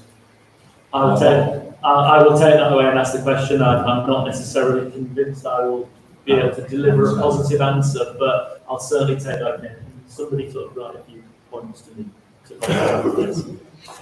But yeah, I'll follow that for sure. Basically, just following on the rights question that Grant's just answered. There ain't been an AGM this year, shareholders AGM. They're also, I haven't received the accounts from 2 years ago yet. Any reason? So, Indy and I can answer. We don't actually have to have an AGM, that is the truth of the matter. And when we thought about it, it wasn't a particularly meaningful way of communicating with the fan base, because it's a relatively small number of people. This type of communication is far better, and with social media we reach a whole lot more people. So it was a nice to have type of thing, but it wasn't actually an effective means of communicating. And whether we've sent the accounts out? The accounts are freely available on the company's house should you wish to get a copy. If you want a physical hard copy, I will send you one. Thank you.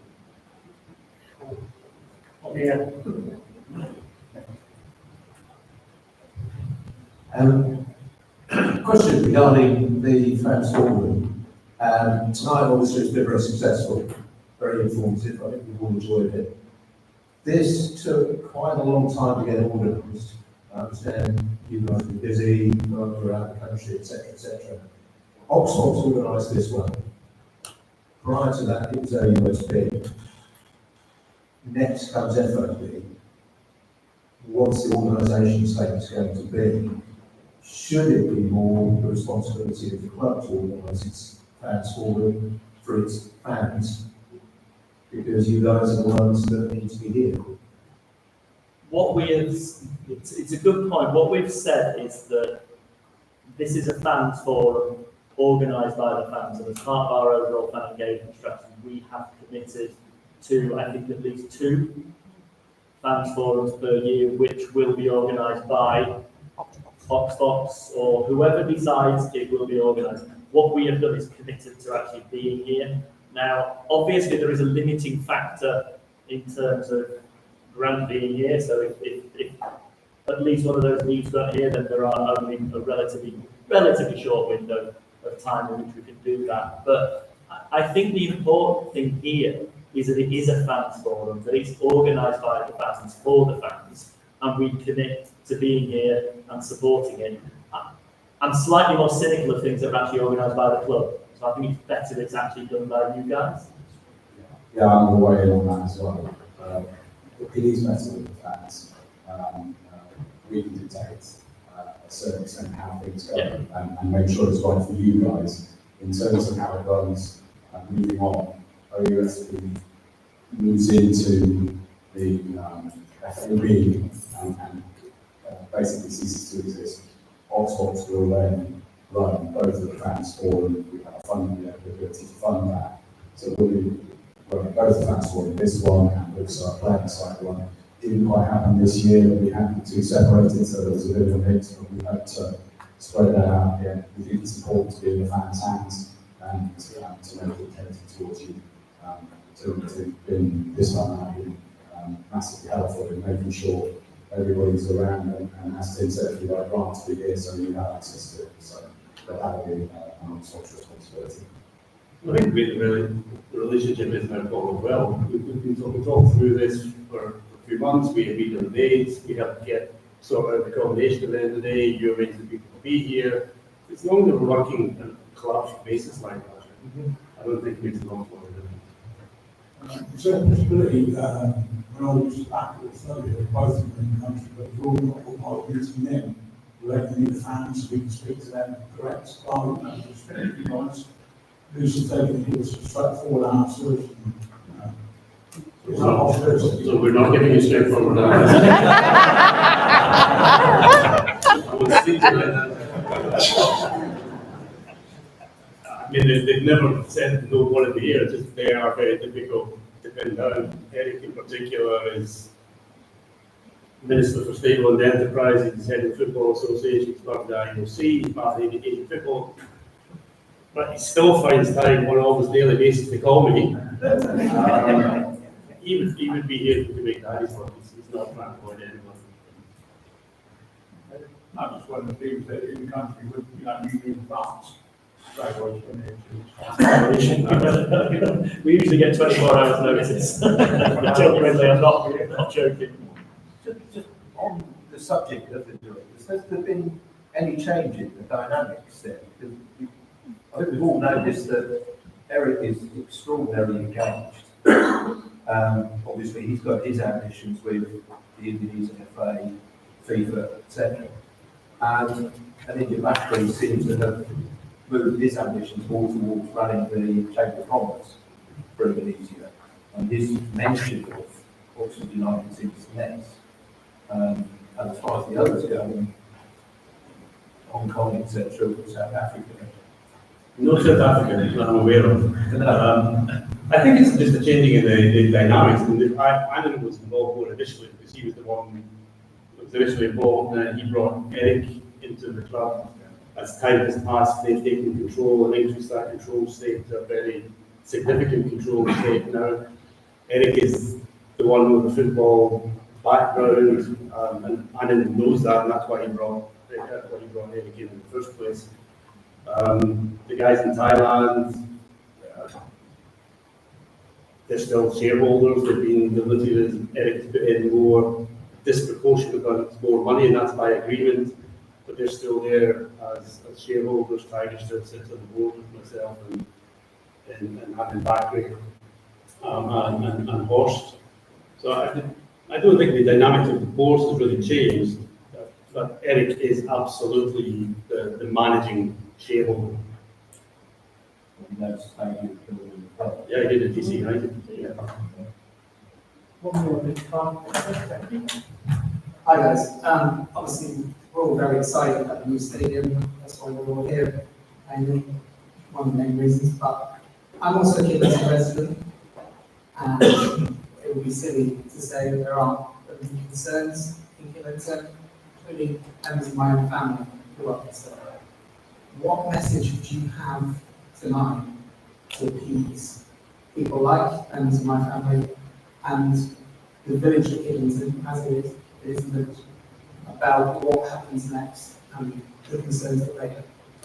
Let me give you the high level answer, and then John can give you the details. But it was the thing that troubled me most at the hearing last Thursday, at the meeting last Thursday, the rhetoric about us having not engaged with the community and not caring about the community, because nothing could be further from the truth. We have made pledges, even as part of the land deals, and what we will do for the community. We have engaged in discussions with Kidlington from the very outset as to what we can do for the community, what we will do for the community. We treat it as we're honoured to be given the opportunity to be part of that community, and we will make an asset that that community will be proud of. A byproduct of that has to be some more traffic on match days, but 100% or more believe the benefit to the community of having the stadium and all the other facilities that will go with the stadium massively will outweigh a little bit of traffic disruption on some Saturday afternoons. You know, to the specifics of the conversation. I mean, there's not much more to add to that, to be honest. It's a pretty good answer. Like Grant said, we've engaged with the community at every possible avenue at the time, and we will continue to do so. This isn't going to just happen overnight. There's still a long process and lots of hurdles and things that need to be done to deliver this project. Fundamentally, the benefits outweigh the negatives. I strongly believe that, I really do. I think during this period of time, anyone who does have concerns, we are a community club. We just look at some of the things that this club does for its current communities, Blackbird, Leeds, and around Oxfordshire. I think we'll have so much more to communicate.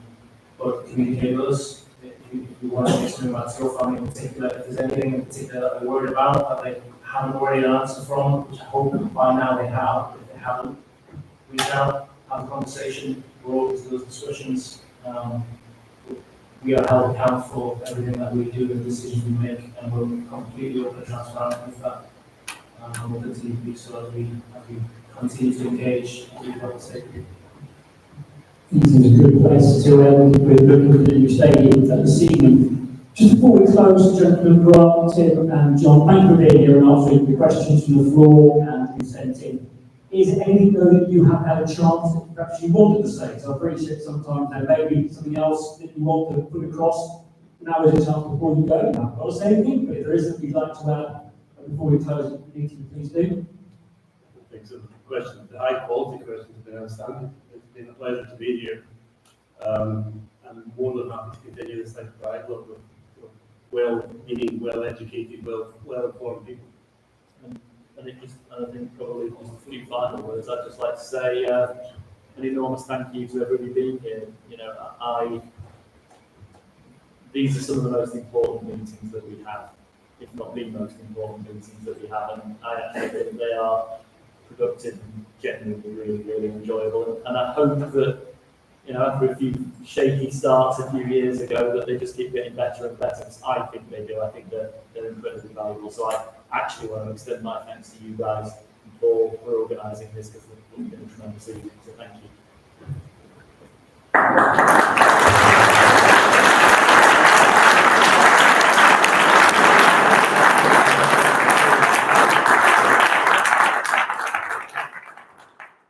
I'd just like to echo my thanks to everybody,